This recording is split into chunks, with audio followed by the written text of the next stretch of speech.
চাকরিহারারা বসে আছেন গতকাল থেকে, 24 ঘন্টা পার হয়ে গেছে এবং তার সঙ্গে সঙ্গে রোদে পুড়ে ঘেমে নে তারা চান যোগ্য অযোগ্যর তালিকা। যদিও মুখ্যমন্ত্রী মমতা বন্দ্যোপাধ্যায় আজকে গোয়ালতোড় থেকে বার্তা দিলেন স্কুলে ফেরত যেতে, কাজে যেতে, কারণ বেতন তারা পাবেন, তারা স্কুলে যান, তারা স্কুলে গিয়ে তাদের দায়িত্ব পালন করুন।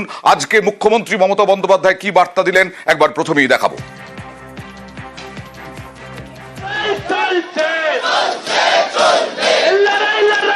শিক্ষক শিক্ষিকারা যারা বসে আছেন গতকাল থেকে, কেন বসে আছেন এই গরমের মধ্যে কষ্ট করে? আপনারা স্কুলে যান। আমি তো আপনাদের বলেছি, সুপ্রিম কোর্টে আপনাদের টাকা বন্ধ করে দিয়েছিল, চাকরি বাতিল করে দিয়েছিল, কিন্তু আমরা তো রিভিউ পিটিশন করেছিলাম এবং তাতে তো আমরা বলেছি যে আপনারা মাইনে পাবেন। এর জন্য কারো প্ররোচনা দেওয়ার দরকার নেই, দাঙ্গা করার দরকার নেই, উত্তেজনা করবার দরকার নেই। আর গ্রুপ সিডি যেটা বাতিল হয়েছে, আমরা আইনজীবীদের সাথে পরামর্শ করে বাদবাকিটাও আমরা নিশ্চয়ই আবার দরকার হলে রিভিউয়ে যাব। যারা আপনাদের চাকরি খেয়েছে তাদের উপর ভরসা করবেন না, যারা চাকরি ফিরিয়ে দিয়েছে তাদের উপর ভরসা করুন, আর যারা আগামী দিনও ফিরিয়ে দিতে পারে তাদের উপর ভরসা করুন। সুতরাং আপনাদের চিন্তা করার কোনো কারণ নেই। আমি তো নিশ্চয়ই চাইব না আমার রাজ্যে বেকার বাড়ুক। আর শিক্ষামন্ত্রী ব্রাত্য বসু তিনিও তার কিছুক্ষণ পরে সাংবাদিক বৈঠক করে চাকরি হারাদেরকে ফেরত যেতে আবেদন করলেন, কাজে ফেরার আবেদন করলেন। রিভিউ পিটিশন তো রাজ্য সরকার করবে, চাকরি হারাদের স্বার্থেই রিভিউ পিটিশন হবে। কি বললেন শিক্ষামন্ত্রী ব্রাত্য বসু দেখুন। এখানে অনিশ্চয়তা কোথায় সেটাই তো আমি বুঝতে পারছি না। প্রথম কথা হচ্ছে লিস্ট এসএসসি শিক্ষা দপ্তরকে দিতে পারে, শিক্ষা দপ্তর সেই অনুযায়ী কাজ করতে পারে। তাদের কাউকে কি টার্মিনেশন লেটার দেওয়া হয়েছে? উত্তর হচ্ছে না। এদের কাউকে কি কোনো কাজে যোগ দিতে অসুবিধা হয়েছে? উত্তর হচ্ছে না। এদের কাউকে কি কোনো বেতন বন্ধ করার নির্দেশ দেওয়া হয়েছে? উত্তর হচ্ছে না। এদের কাউকে কি কোনো কাজ করার ক্ষেত্রে কোনো সরকারি আধিকারিক কোনো বাধা সৃষ্টি করেছেন? উত্তর হচ্ছে এক দুটো জায়গায় করেছেন, সেখানেও আমরা সক্রিয়ভাবে হস্তক্ষেপ করে যাতে এরা প্রত্যেকে কাজে যেতে পারেন আমরা তার বন্দোবস্ত করেছি। তাহলে যেখানে অনিশ্চয়তা নেই, খামোকা এমন কোনো আচরণ করা উচিত না আন্দোলনের স্বার্থে যেটা তাদের রিভিউ পিটিশনকে দুর্বল করে। তাদের সঙ্গে কথা বলেই তো আমরা এগোচ্ছি। রাজ্য সরকারের আবেদনের পরিপ্রেক্ষিতে যদিও যোগ্য অযোগ্যর তালিকা নিয়েই বক্তব্য শুধু চাকরি হারাদের দেখাবো, তবে তার আগে সুদীপ্তর কাছে যাব। সুদীপ্ত, এখনো তো সেই গত 24 ঘন্টা ধরে রোদে পুড়ে গরমে ঘেমে নে এই চাকরি হারারা বসে রয়েছেন, কিন্তু মুখ্যমন্ত্রী বা শিক্ষামন্ত্রী তারা তো বলছেন যে রাজ্য সরকার তাদের পাশে আছে। তাহলে এখন কি পরিস্থিতি? তারা কি এভাবেই থাকবেন নাকি নিজেদের মধ্যে কোনো আলোচনা করা হচ্ছে এরপরে?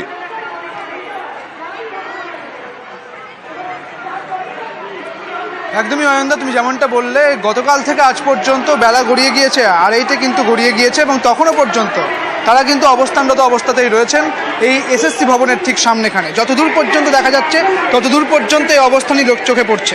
যেগুলো বদল ঘটেছে তা হচ্ছে যে যখন গতকালকে তুমি জানো যখন খাবার জল যখন ভেতরে যাচ্ছিল অর্থাৎ এসএসসি চেয়ারম্যানের কাছে এবং কর্মচারীদের জন্য, ঠিক তখন সেই বাধা দেওয়া হয়েছিল চাকরিহারাদের পক্ষ থেকে যে খাবার এবং জল তা প্রবেশ করতে দেওয়া হবে না। পরবর্তী ক্ষেত্রে আজকে ঠিক 10:30 নাগাদ ঘোষণা করা হলো চাকরিহারাদের পক্ষ থেকে যে খাবার এবং জল, প্রয়োজনীয় ওষুধ তা কিন্তু প্রবেশ করতে দেওয়া হবে। কিন্তু ডেপুটি কমিশনার অফ পুলিশ তিনি যেমনটা বললেন যে এই যে খাবার এবং জল তা ভেতরে প্রবেশ করতে দেওয়া হচ্ছে না, পাশাপাশি যে সমস্ত পুলিশকর্মী ভেতরে কর্মরত অবস্থায় রয়েছেন তারা বাইরে আসতে পারছেন না, বাইরে যারা রয়েছেন তারা ভেতরে যাবেন, তাদের শিফট চেঞ্জ হচ্ছে, তাদেরও কিন্তু ভেতরে যেতে দেওয়া হচ্ছে না। এটা করলে কিন্তু হবে না, কারণ তা কিন্তু আইনানুগ নয়। এই রকম পরিস্থিতিতে চাকরিহারারা তারা কৌশল অবলম্বন করলেন। তারা কি করলেন? তারা যেহেতু 10:30 নাগাদ খাবার এবং জল এবং ওষুধ ভেতরে প্রবেশ করা যাবে বলে ঘোষণা করেছিলেন, ঠিক সেই মোতাবেক খাবার জল এবং কিছু ফলের ব্যবস্থা করলেন, ওআরএসের ব্যবস্থা করলেন এবং সেগুলো যখন পুলিশকে দিতে গেলেন পুলিশরা তা কিন্তু প্রত্যাখ্যান করলেন। পাশাপাশি বেশ কিছু প্রতিক্রিয়াও এসেছে মুখ্যমন্ত্রীর পক্ষ থেকে। যেমন প্রতিক্রিয়া এসেছে, যেমন তিনি বলছেন যে আপনাদের তো কাজে ফিরতে যেতে বলা হয়েছে, আপনারা যাচ্ছেন না কেন? এই প্রশ্ন যখন করা হলো তখন চাকরিহারা শিক্ষক শিক্ষিকারা বলছেন তারা কাজে ফিরতে পারবেন না, তার কারণ তাদের যোগ্য এবং অযোগ্যর যে লিস্ট, যার যে পৃথকীকরণ, সেই পৃথকীকরণ তাদের চাই। ওকে, তুমি কথা বলেছিলে চাকরিহারাদের সঙ্গে। মুখ্যমন্ত্রী মমতা বন্দ্যোপাধ্যায় বারবার আবেদন জানাচ্ছেন চাকরিতে ফিরতে, স্কুলে ফিরতে। তারপরে চাকরিহারারা কি বললেন দেখুন। সুপ্রিম কোর্টের অর্ডারের মধ্যে আছে যে অযোগ্যদেরকে, যারা অযোগ্য তাদেরকে টার্মিনেট করবে। আমি যদি আজকে স্কুলে যাই, আমি যোগ্য কি অযোগ্য আমাকে কি করে আমার স্টুডেন্টরা আইডেন্টিফাই করবে? আমার একটা নিজস্ব বিষয়টা আপনাদের দেখতে হবে না, ওটা না, সেটা দেখতে হবে না মানে কোন সবকিছু কি উনি যেটা বলবেন সেটাই হবে? এটাও তো দেখার বিষয়, এবং সেটা ওনাকেই ঠিক করে দিতে হবে যে কে যোগ্য কে অযোগ্য, সেটার একটা লিস্ট দিয়ে সেটাকে আইডেন্টিফাই করে আলাদা করতে হবে। কি হিসেবে ফিরবো আমরা বলুন? শুধুমাত্র 31শে ডিসেম্বর পর্যন্ত চাকরি করার জন্য আমরা স্কুলে যাব? তার জন্য আমরা এত কষ্ট করেছি? হ্যাঁ, আমাদের এত সমস্ত পড়াশোনা, রেজাল্ট, পরীক্ষার জন্য এত মুখ্যমন্ত্রী বলেছেন যে আপনাদের কাজে ফিরতে যাওয়ার জন্য বলা হয়েছে এবং সুপ্রিম নির্দেশ মেনেই আপনাদের বেতন দেওয়া হবে। কি প্রতিক্রিয়া? এখনো পর্যন্ত তো আমি কোনো আশ্বাস পাচ্ছি না। যদি আশ্বাস পাই তাহলে আমি স্কুলে ফিরবো। এখনো পর্যন্ত কোনো আশ্বাস তারা পাচ্ছেন না। তারা চান যোগ্য অযোগ্যর তালিকা। সেই যোগ্য অযোগ্যর তালিকা চাইতেই আজকেও বসে আছেন তারা।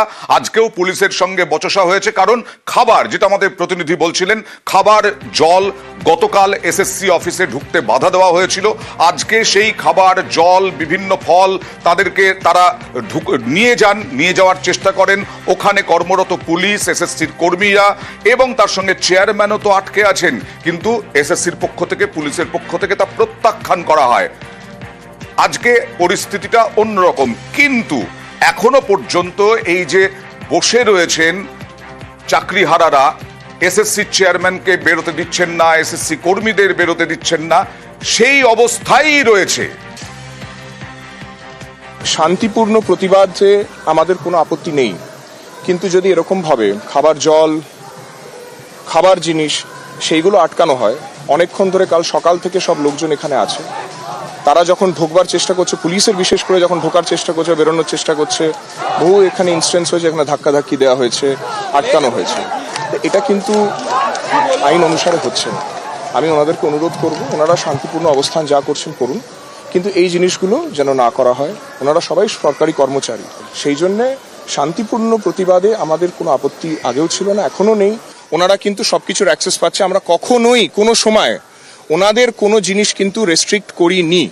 বায়ো টয়লেট তো পুলিশ ব্যবস্থা করে না, কিন্তু বায়ো টয়লেট যদি ওদের আসে আমরা কিন্তু আটকাইনি। ধন্যবাদ। যদিও ডিসি, বিধাননগর কমিশনারেট, অনিশ সরকারের এই সমস্ত অভিযোগ উড়িয়ে দিয়েছেন চাকরিহারারা। এটা অর্ধ সত্য। সাময়িক কিছু গতকাল রাতে বিশৃঙ্খলা হয়েছে। আমাদের দাবির মাঝখানে খাবার, স্বাস্থ্য এগুলো কখনো অন্তরায় হতে পারে না। আমরা শিক্ষক, আমরা মানুষ গড়ি। যে মানুষ আমরা গড়ি, সে মানুষকে আমরা ধ্বংস করে দিতে পারি না। আমরা উনার স্বাস্থ্য, উনার শরীর, তার সঙ্গে আমাদের কিচ্ছু নেই। উনার কাজের সঙ্গে আমাদের সম্পর্ক। আমরা দাবি রাখছি যে উনি সেখানে থাকবেন, আমাদের খাবার গ্রহণ করবেন, খেয়ে সুস্থ থাকবেন এবং আমাদের কাজ করবেন, আমাদের দাবি মেনে নেবেন এবং আমাদের যেন আমরা এই তপ্ত গরম থেকে বাড়ি ফিরতে পারি তার ব্যবস্থা করবেন। আমরা পৌঁছে দিচ্ছি এবং আমরা আহ্বান দিয়ে দিয়েছি, আপনারা খাবার নিয়ে আসতে পারেন। আমরা খাবার আনবো না, কারণ ওই খাবার খেয়ে যদি কিছু সমস্যা হয় তখন আমাদের ঘাড়ে দোষ আসবে। আমাদের প্রতিনিধি যাবে, খাবার আনতে পারে, কিন্তু আমাদের দাবিতে আমরা অনড়। চেয়ারম্যান স্যারকে আমরা বেরোতে দেবো না। যোগ্য অযোগ্যের লিস্ট দিতে হবে এবং অযোগ্যদের টার্মিনেট করতে হবে, এর বাইরে কোনো দাবি নেই। এবং ওরা খাবার দাবার পাবে। আমরা সারা রাত না খেয়ে আছি। আমাদের এখানে অসংখ্য শিক্ষিকা আছে যারা বাথরুমে যায়নি, না খেয়ে আছে। তো আমাদের যে অবস্থা, সেই অবস্থায় হয়তো সেটা হয়েছে। আমরা সেই ভুলটা সংশোধন করে নিলাম এবং আমরা এরপর থেকে যখন যখন খাবার প্রয়োজন আমরা দায়িত্ব নিই, সেটা যারা যাবে আমরাও যাবো, সঙ্গে যাব, এটা বাধা দেব না। নিরাপত্তা ব্যবস্থা জোরদার করা হয়েছে, পুলিশ মোতায়েন করা হয়েছে, কিন্তু চাকরিহারারা তারা তো বলছেন যোগ্য অযোগ্যর তালিকা প্রকাশ করতে হবে। ডিমান্ড একটাই। সরাসরি চলে যাব প্রতিনিধি সান্নিকের কাছে। সান্নিক, এই মুহূর্তে যে পরিস্থিতি, সেই পরিস্থিতিতে আজকে মুখ্যমন্ত্রী পর্যন্ত বার্তা দিলেন, পজিটিভ বার্তা দেওয়ার চেষ্টা করলেন, শিক্ষামন্ত্রী, কিন্তু এর পরে তো আর কিছু করার নেই। তারা কি বসেই থাকবেন?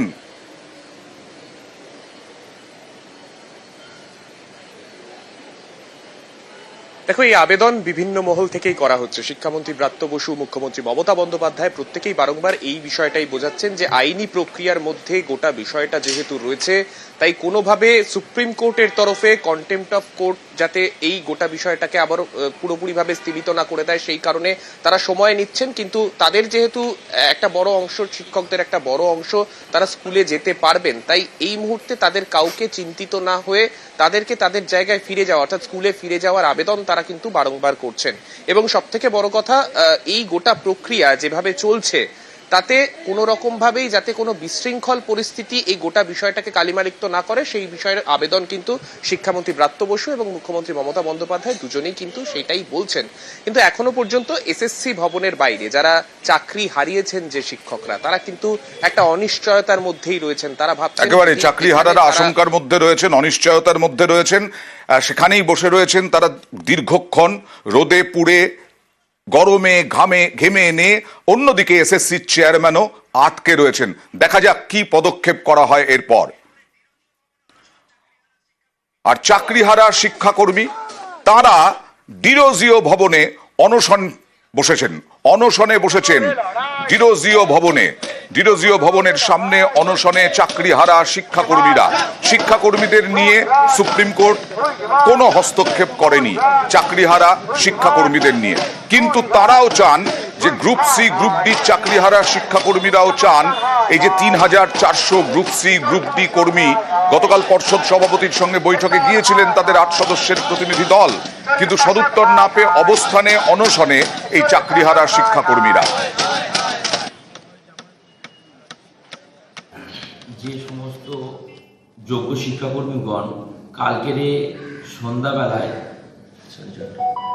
4:30টার সময় বোর্ডের প্রেসিডেন্টের সঙ্গে মিটিংয়ে এসেছিলাম, তারা মিটিংয়ে আসাহত হয়েছিলাম এবং সেখান থেকে আমরা আমরণ অনশনের কর্মসূচি শুরু করেছিলাম।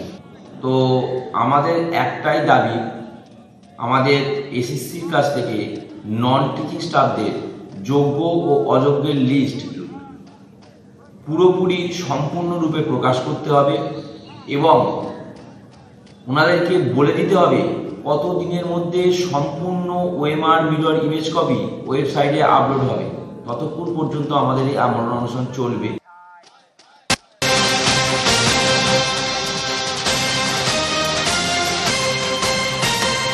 আর যাদের দেখালাম চাকরিহারা শিক্ষাকর্মীরা, তারা আজকে মিছিল করছেন ময়ূক ভবন থেকে, সল্টলেকের ময়ূক ভবন থেকে সিটি সেন্টার 1 পর্যন্ত। তাদের দাবি হচ্ছে পুনর্বহালের দাবি। যদিও সুপ্রিম কোর্ট এই চাকরিহারাদের অর্থাৎ এই গ্রুপ সি গ্রুপ ডি কর্মীদের চাকরিহারাদের ব্যাপারে কোনো হস্তক্ষেপ করেনি।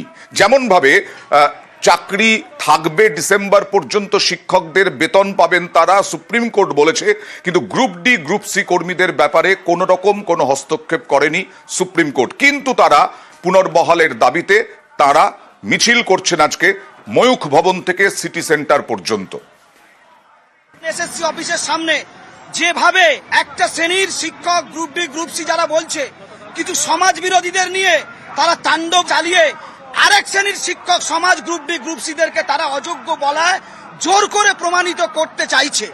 আমরা তার বিরুদ্ধে তীব্র প্রতিবাদ করছি যে আমরা এমপ্যানেল ক্যান্ডিডেট, আমরা যদি অযোগ্য হই তাদের বিচারে, তারা এক্সপায়ারি অফ প্যানেল, তাহলে তারা কি করে যোগ্য হয়? মুখ্যমন্ত্রীকে আমরা পূর্ণ সমর্থন জানাই, তিনি আমাদের পাশে আছেন।